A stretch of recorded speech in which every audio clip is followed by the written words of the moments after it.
né? E como foi pra você acompanhar, principalmente esse último ano, sabe, a sua visão como médico e também como um cara que, enfim, você performa, cara, da alta performance. Uhum. Como que foi, assim, pra você acompanhar a turma? Como é que foi dentro do É, ecossistema da saúde? aí a gente Deve tinha ter sido... duas coisas, né? Primeiro, você falar a verdade. E segundo, como essa verdade deveria ser dita. Esse é o problema.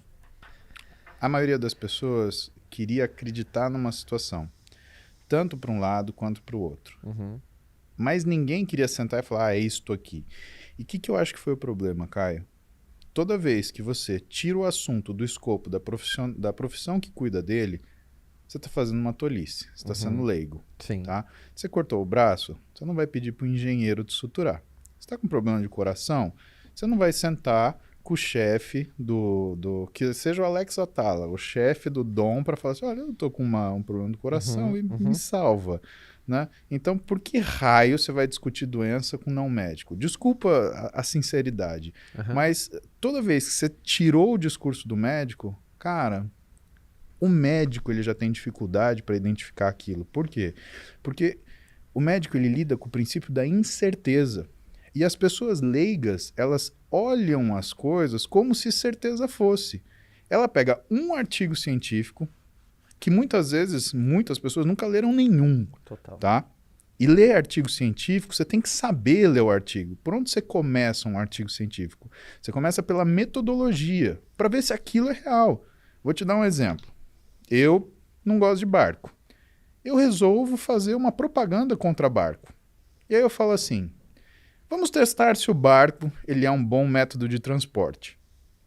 E aí eu chego na conclusão, barco realmente é uma porcaria do método de transporte. O sujeito que não sabe ler artigo científico, ele fala, olha, tem um artigo aqui falando que barco é um método de transporte ruim.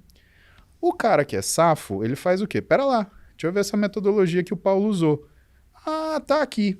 Então, Paulo falou o seguinte, ele colocou um barco no meio do asfalto, ligou o barco e o barco não se mexeu. Por isso ele disse que o barco é um meio ruim de transporte. Mas é evidente que no asfalto ele não vai usar. Eu fiz uma coisa fadada a ter fracasso. Uhum. Logo, eu não fiz um artigo científico para descobrir a verdade. Eu fiz um artigo científico para provar uma tese.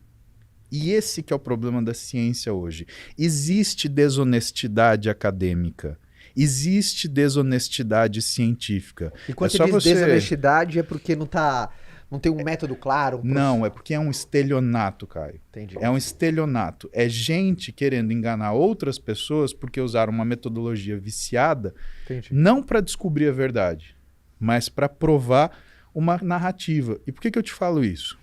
Eu comecei a publicar artigo no segundo ano da faculdade, quando eu trabalhava na nutrição e metabolismo da Escola Paulista de Medicina. Uhum. O meu orientador era o professor Fábio Ancona Lopes, que na época, se não me engano, ele é presidente da Sociedade Paulista de Pediatria. Uhum. Pois bem, e aí sentado com ele, o meu trabalho era sobre obesidade infantil. E o que era o meu trabalho? Eu não cuidava da criança obesa, eu cuidava dos pais. Uhum. Por quê? Claro. A criança não vai no mercado, a criança não ganha dinheiro, a criança não escolhe, a criança come o que tem em casa. Exato. Então ela está herdando de quem? Então vamos tratar o pai e aí a gente faz coisas, porque não adianta nada você Forte mandar... essa, hein? Mas é a mais pura verdade. E é uma coisa clara, né? Porque, sabe, aí depois tem até aquela coisa que é a falta de noção da pessoa. Porque aí ela põe o filho pra comer, sei lá, arroz integral e tá comendo um bife à parmegiana na frente dele. Porra, Caio. Pizza na frente do moleque e manda ele tomar sopa. Pizza é só de sexta, nem vem. E tem pai que fazia isso. Pô, tinha pai que sentava com o filho de 7 anos, 8 anos e rachava uma pizza e os dois matavam uma pizza. Você acha que tamanho que tava esse moleque? Tá, então isso é um absurdo. Uhum. Então, meu trabalho era isso. Em um determinado momento, o que começou a acontecer? Algumas variáveis começaram a fugir do controle. E eu sentei com o professor e falei, professor Fábio, olha, tá acontecendo isso, isso e isso, eu acho que a gente não vai conseguir mostrar isso. Ele falou, Paulo, você nunca pode ter medo do resultado de um trabalho científico. Se ele tem uma metodologia boa, não existe mau resultado, existe resultado. Quando a gente olha para o conhecimento, só tem duas situações possíveis. Ou você quer estudar a verdade, ou você quer criar uma verdade sua. Uau. Fique com o primeiro. Forte essa Cara, também. ali eu entendi. Falei, cara, estudar não é você saber o que você quer, é você saber o que é. E hoje, o que que você vê? Por que que eu te falo que tem estelionato científico? Porque é só você olhar a quantidade de artigo retratado. Pega, escreve no Google, retratação de artigos científicos. Você vai ver uma pancada de artigo que foi retratado, ou seja, foi retirado porque o artigo está errado. Porque a pessoa falou coisa errada. Não é que é coisa errada sem querer só. É coisa errada proposital. Uhum.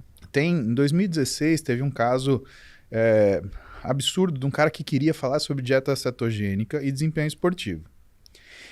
Ele colocou a metodologia e colocou lá. E esse artigo foi publicado no New England Journal of Medicine, que é o periódico mais famoso da Terra, né, em relação a isso.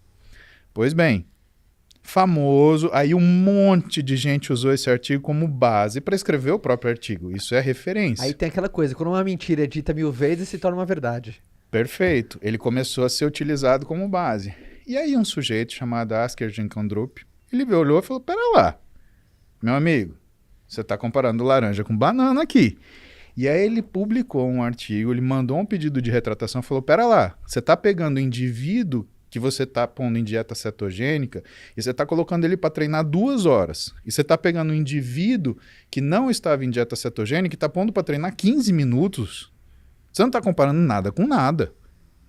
E ele pegou um dos maiores estelionatos na área de nutrição, que foi a tentativa de passar que a dieta cetogênica era extremamente melhor, né? E que quando o sujeito tivesse cetoadaptado, ele teria melhora da saúde, do desempenho, etc. Que a gente Cetogênica, sabe que grosso não é modo, é verdade. baseado em gorduras? Gordura. Que você não come carboidrato e você Gordura e usa proteína. o que é proteína e gordura Paulo, para tirar qual sua que são energia.